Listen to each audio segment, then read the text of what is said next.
আমরা মুজিব বন্দনার হাসিনা বন্দনা শুনি তার কাছ থেকে। হ্যাঁ, শুনেন।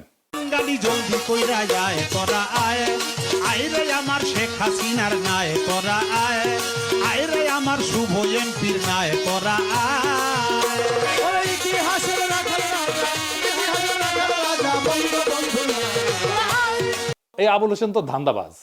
মুজিবের বন্দনা করিছে, হাসিনার বন্দনা করিছে, এখন বিএনপির হয়ে ভোট চাচ্ছে। বিএনপির মিটিং এ কিন্তু এগুলো কথা কইছে। ওইখানে দেখেন, সামনে হইলো জাতীয় নির্বাচন। আমার আফরোজা খান রিতাফা নমিনেশন পাইছে না ধানের শীষে,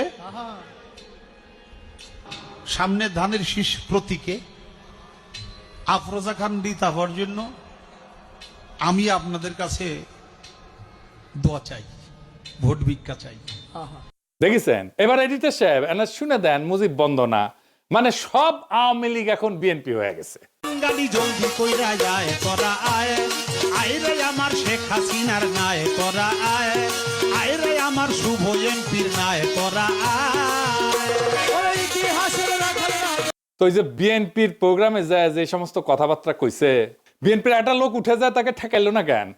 বিএনপি তো ওয়াজে যে কার বিরুদ্ধে, বিএনপির বিরুদ্ধে কথা বললে তো একেবারে ওখানে আলেমদের সাথে ঝগড়াঝাটি গালাগালি এই সমস্ত করে। তো দেখবেন, দু একটা দেখবেন যে বিএনপি যে কি করে ওয়াজের ইয়েতে উঠে, মঞ্চে উঠে আলেমদের সাথে কি করে দেখবেন। তো ওইখানে যে তারা কেন ঠেকায় না দেখেন। আমার কথা তো বলতে দেবেন, তা বলতে না দিলে আমি কি করে বুঝাবো? ফালতু কথা বলি দেন, বলো খবরদার। ল্যাঙ্গুয়েজ সোজা করেন না, সোজা করে দেবো কিন্তু একদম বলেন। ল্যাঙ্গুয়েজ সোজা করে বলেন। আমি বলছি আমার কথা তো বলতে দেবেন। ল্যাঙ্গুয়েজ সোজা করে দেবো কিন্তু একদম।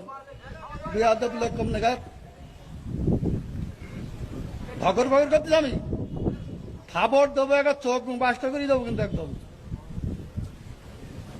আমি প্রশ্ন করলাম যে একজন লোক বলতে আলহামদুলিল্লাহ নামাজ পড়না শুরু না বললে নামাজ হবে না, আমি ফালতু ভাবতেছি। আমি বলছি আমার উত্তরটা তো দিতে। উত্তরটা তো দিতে। একদম বাস্তব করে দেবো সব একদম। তো আবুল হোসেন বলতেছে মাজার ভাঙের বিরুদ্ধে বলতেছে, তাই না? শুনান তো একটু আরেকবার। এমনি তো 200-র উপরে মাজার ভেঙে ফেলাইছে, আপনারা জানেন তো। 200-র উপরে বাংলাদেশে মাজার ভেঙে ফেলাইছে। এখন একটু বন্ধ হইছে। কেন বন্ধ হইছে? সামনে যে নির্বাচন, একটু গ্যাপ দেই, নাহলে এখনো যদি মাজার ভাঙতে থাকে তাহলে কিন্তু আর ভোট পাবো না। এই জন্য তারা এখন একটু অব্য দিছে, একটু জিরাইতেছে। নির্বাচন হয়ে গেলে যদি তারা ক্ষমতা যায়, আবার আমাকে বাড়িঘর শুদ্ধ ভাঙ্গা করবো।